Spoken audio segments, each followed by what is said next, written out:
Okay, welcome to video 4, where we will continue on with project configuration steps.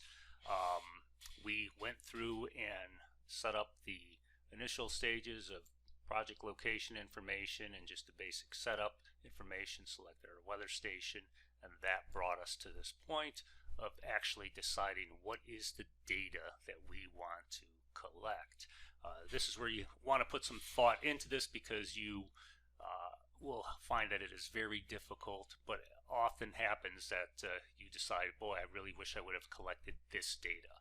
And once data collection starts, that becomes very difficult to make those changes once a project is in progress, because then you'll have some data that doesn't have that, and that creates issues and conflicts, and very problematic. So make those decisions early and try to adhere to them as best you can. Additionally, what you'll find is if you say you don't want to collect, or you turn something on, it then will require that you collect some of these data. Some of these are required, so you have to be careful with that. And you notice when you'll come to this screen, this is for the complete inventory option. It's a little bit different for sample projects where you have to actually collect information about the plot.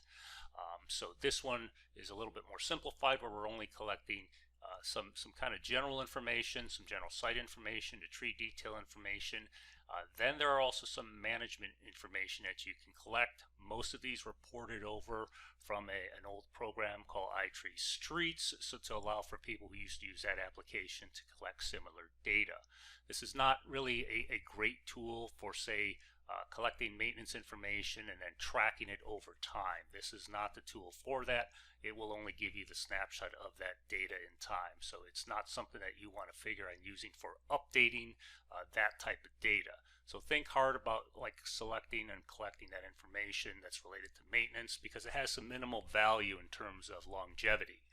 So I usually don't have those on, but some people may elect to do that for just one purpose of doing a tree inventory and having that data, and then trying to find out what trees need to be pruned or removed and so forth.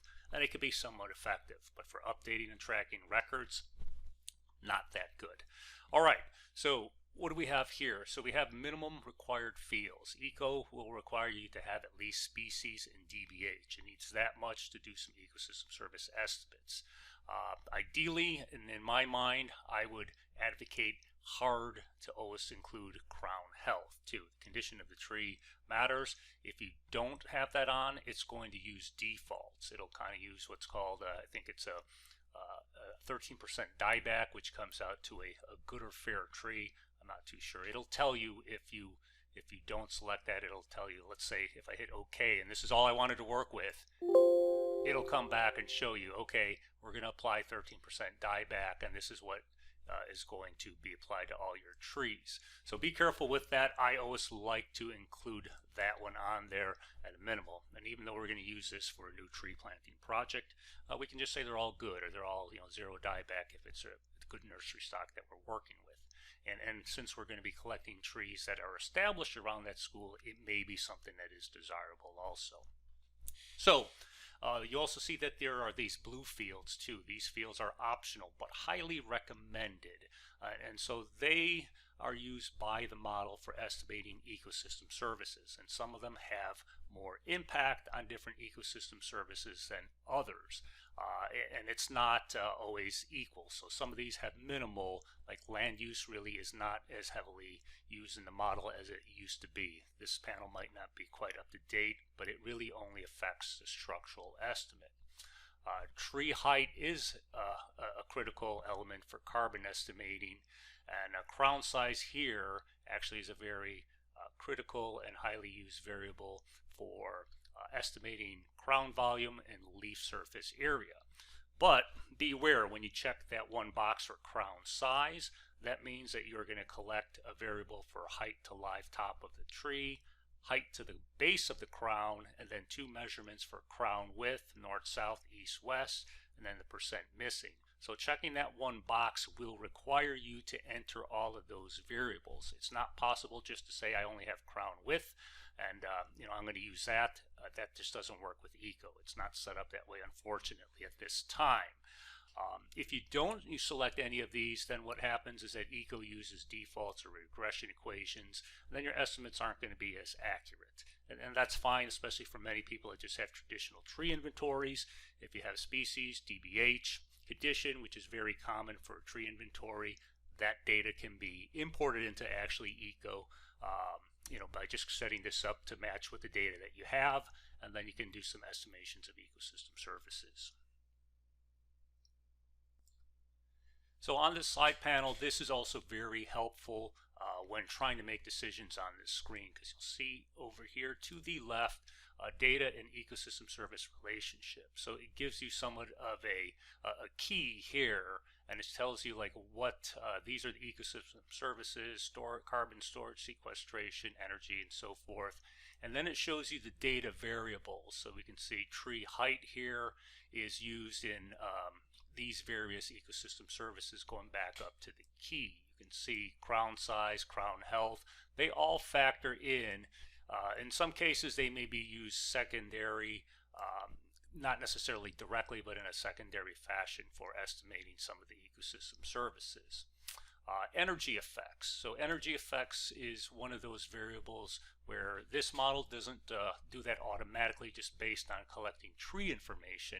It also needs to know what is the distance and direction from a tree to a space conditioned building.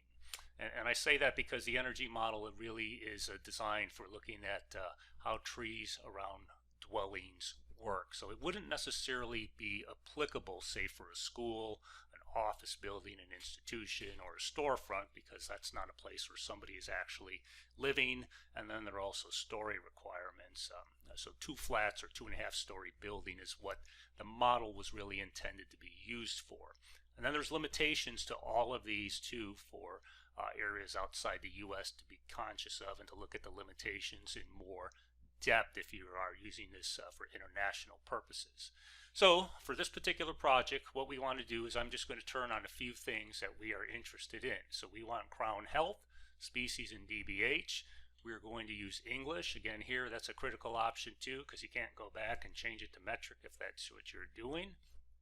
One of the things that we're also interested in is stratifying that project. We wanted to look at the difference between the school area and then say the park area. So this is going to allow us to break up the just the sections or different areas that we'll be able to look at.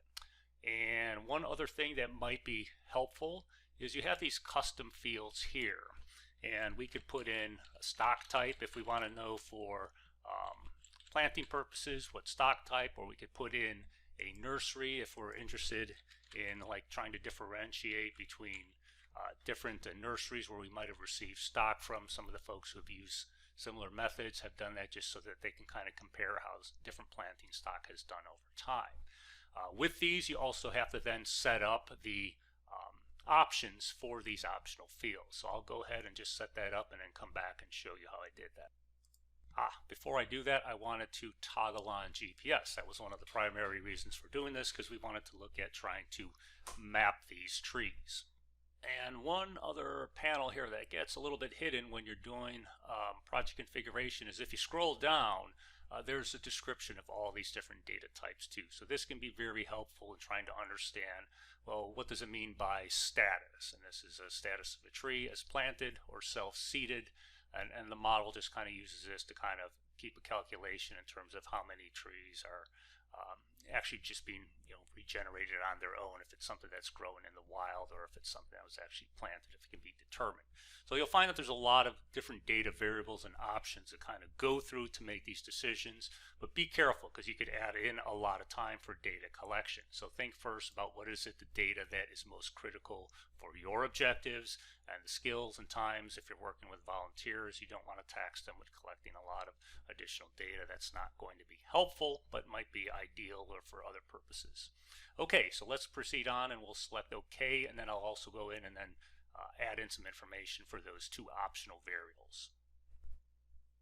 And once I hit OK, you'll see this panel come up. It kind of gives you just a breakdown that tells you there's going to be a number of reports that aren't going to be available because I didn't turn these on. So don't get freaked out by seeing a whole lot of red. That's just eco being eco.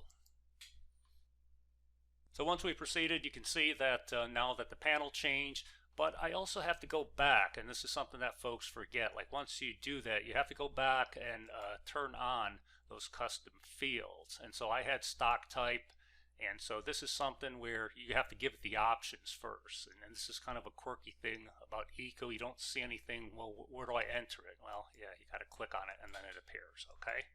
So I'll go ahead and populate this, and we'll come back to this, and I'll pick up there.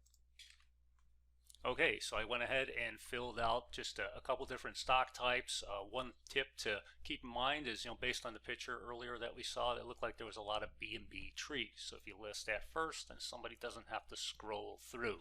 So putting those things at the top where it's the first option can kind of help facilitate efficiency too.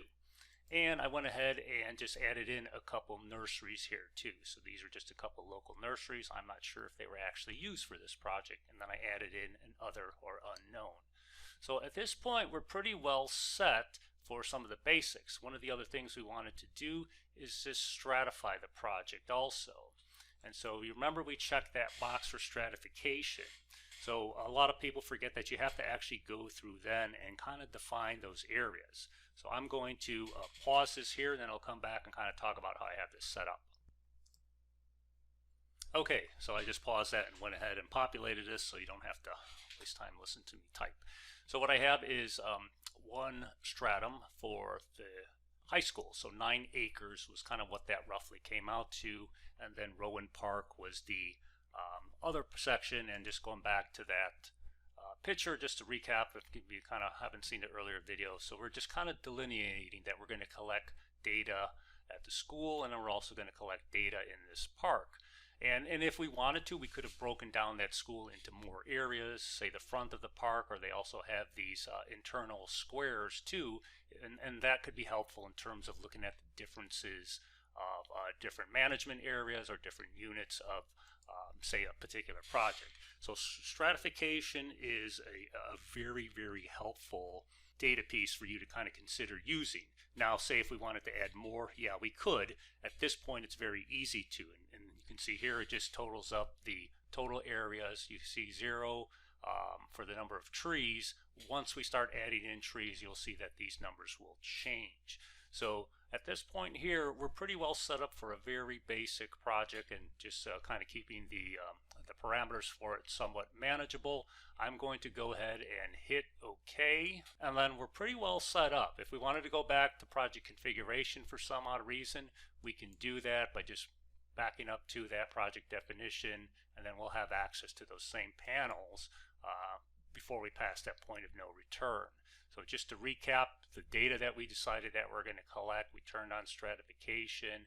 We want to be able to map these, and we're just interested in collecting general condition. I use dieback, which is just kind of the inverse of condition. Eco works with percent dieback as opposed to just general conditions, but you can set these up in multiple ways. But it's easier for me, and used to always just be dieback, so that's what I work with here.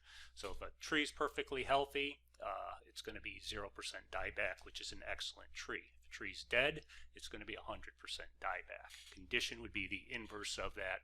The field guide explains that too. So we are pretty well set to go, and then we'll pick up with the next video where we'll be kind of creating a data collection link for data collection.